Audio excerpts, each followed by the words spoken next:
What is up, FPG fam? Welcome back to the channel. So in today's video, I did want to talk about some possible flaws that Yae Miko could have when she officially releases in the game.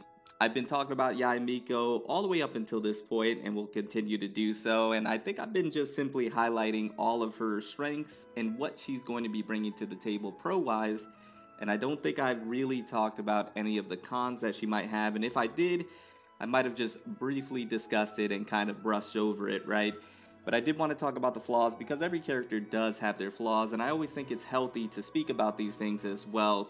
Not to mention, I would love to get your thoughts and opinions in the comments down below, what you think and what you believe her greatest flaw will be when she's in the game. Now, don't get me wrong, I absolutely love Yae Miko, and this is not to bring her down by any means or to decrease anybody's hypeness for it, because she is releasing here relatively soon.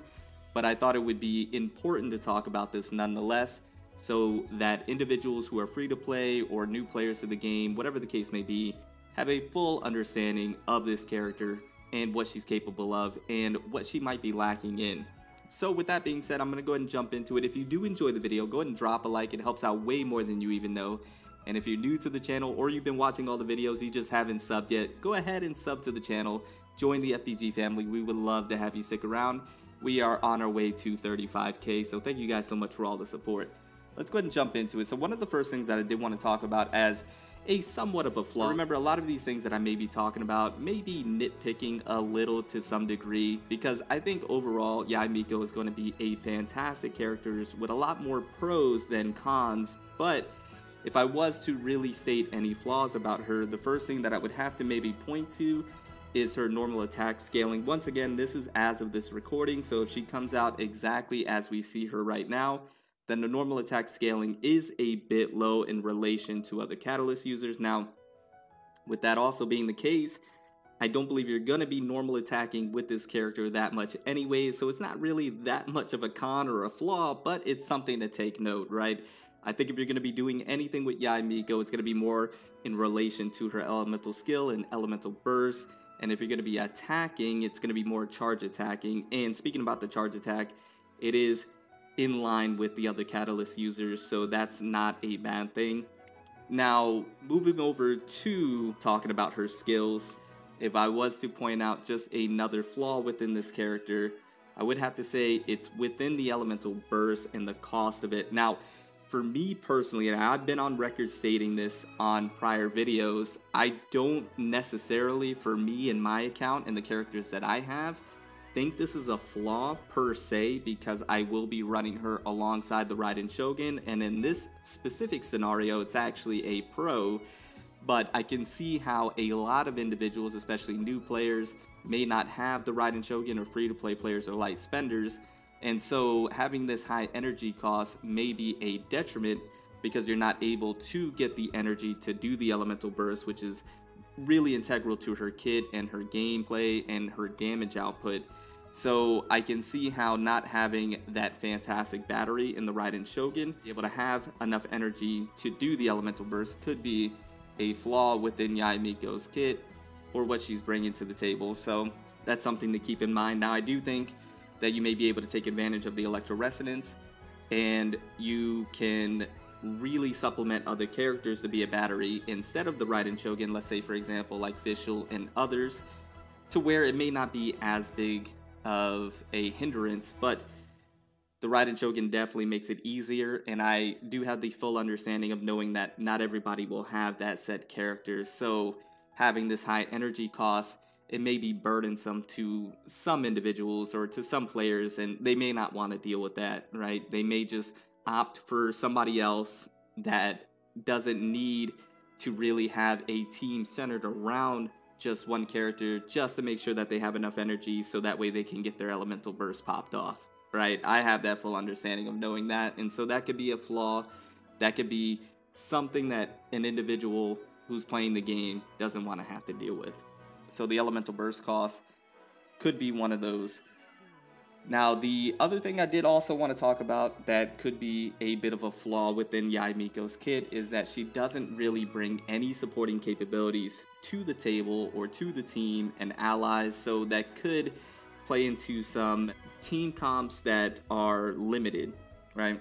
Now, Once again, if everything remains the same when she officially releases in the game, then the only real supporting capabilities that she has is locked behind a constellation, but not only locked behind a constellation, it is apparently locked behind C4, which is extremely unfortunate because not many players are going to have Yae Miko C4, and if they do, it may not be for a long time, or they are a megalodon whale leviathan of sorts. So that is unfortunate for it to be behind C4 or behind a constellation at all. It would be much more preferred if it was within one of the passives to have that bit of supporting capabilities. So with that being the case, she's really only a damage dealer for the most part. Obviously, she would be able to proc elemental reactions pretty easily, in my opinion, with the totems and the elemental burst, as well as within her charge attack and normal attacks. But other than proccing elemental reactions and elemental particles, maybe CCing the enemy slightly, that's really about it in terms of support. So there really is any, right? And that could be something that you could take into consideration when deciding what characters to pull for, because patch 2.5 have some amazing characters, the Raiden Shogun being one of them.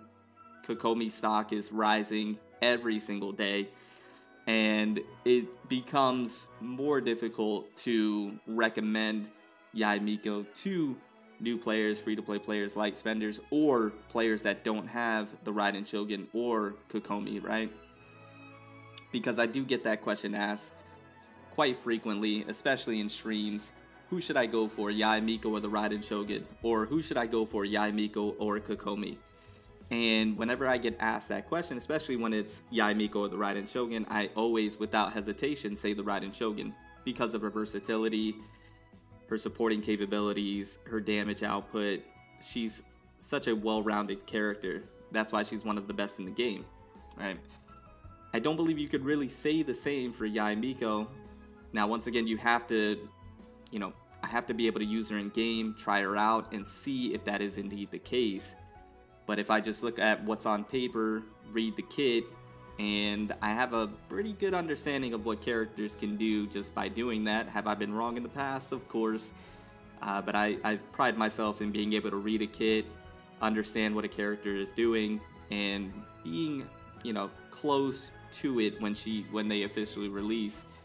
That I just don't think Yae Miko is going to be able to offer as much as the Raiden Shogun or Kokomi in terms of versatility and how they fit on team comps, right? Now, once again, this video wasn't to bring down Yae Miko or to bring down any hypeness. On the contrary, I am ecstatic about this character coming out. I cannot wait. You should know that if you've been on the channel for any amount of time. But once again, I thought it's always important to talk about these things, not to mention get your thoughts and opinions on it, and to ensure that when you're pulling for a character, you have a full understanding of what they're bringing to the table, the good and the bad, the pros and the cons, the full gambit, if you so will. Anyways, guys, hopefully this video was helpful. Once again, I like to talk about these things and get your thoughts on it. I'm going to go ahead and get on out of here. I do appreciate each and every one of you. Remember to stand out, be different, have fun, go further beyond in literally, and I do mean literally, everything that you do. My name is Cody. I'll see you in the next one. Bye, guys.